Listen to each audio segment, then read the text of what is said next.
When I was 3 years old, my parents got killed by my so-called godfather. So I was in the house, I was 3 years old, I got shot in the foot. I had a 6-month-old brother and I had a 4-year-old brother in the house. Alhamdulillah, nothing happened to us. We was after the death of my parents, I moved to Irvington, New Jersey with my grandparents. The people that killed my parents, they was from a group of people called the Nation of Islam. So at this time, when I moved to my grandmother, they was Christians. So I kind of, of course, my mother and father, being that when they passed away, I was young. I had no influence and no teachings of Islam. So I was raised with my grandparents they was Christians. They was Christians. So eventually they started preaching Christianity and trying to force it upon us. So growing up in Irvington, New Jersey, in a household with it was a bunch of us in one household, me, a couple cousins, and things like that. When we start getting up to age, we started hanging on the street like everybody else in the city. You know what I mean? When you get bored, you start hanging in the streets and things like that. But at a young age, I was trying to figure a way to get out of the hood. I was seeing people that, growing up with, that they was turning into drug selling, stolen cars back in the day. This was happening around my way.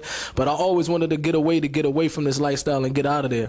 So one of the things I started doing, I started writing. And one of the persons that inspired me, we had a family friend by the name of Queen Latifah. So when she used to come over the house, I used to see her come over the house, man. And then a couple months later, or a year later, I heard on the radio. So when I heard on the radio, I said, man, she was just in my living room. She made it. I think I could make it. Let me just start getting serious with writing and things like that. So I started getting serious, even to the point like I started performing at the local areas, the local house parties in my neighborhood, and just rapping on the block and things like that, man. Rapping for $1 head, brothers giving me $1 head, $2 head to say raps for them. But when I started getting serious, I had a childhood friend by the name of Gaddafi. This is the half brother of Tupac, and from a childhood friend, when we grew up, we lost contact with each other. So a couple years later, when I became a teenager, I ran into his mother. Out here in Newark, and I asked about Gaddafi. I said, "Where's Gaddafi?" She told me that Gaddafi's living in Atlanta now, and he also does rap music. And I told her, I said that's cool because I'm trying to do rap music. She said, as a matter of fact, Gaddafi got a brother named Tupac. Did you ever hear Tupac? I said, yeah. This is when Tupac first came out with he had the album Tupacalypse Now and Strictly for Something.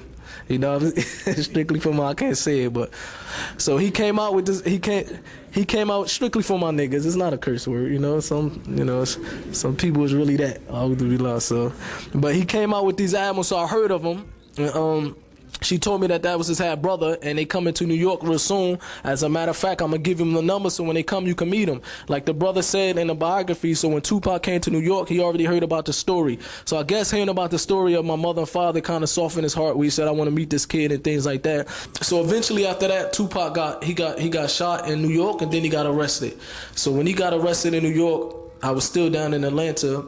And we was still doing music with the rest of the group, and with me, Gaddafi, it was another member named Idi Amin, who's a cousin of Tupac. Alhamdulillah, Idi Amin he took Shahada now, alhamdulillah, and Castro, who was Tupac's cousin. So we was doing music down there, waiting till Tupac come home. When Pac got released from jail, he signed a record deal with Death Row Records. I'm sure people heard of Death Row Records. So he said, when I come home, we're gonna move to Los Angeles, and we signed a deal with Death Row Records. At this time, Death Row Records was one of the most powerful record labels within rap music in the world at that time. You know what I mean? It was selling the most records out of anything, so it was a big move for him, for the dunya.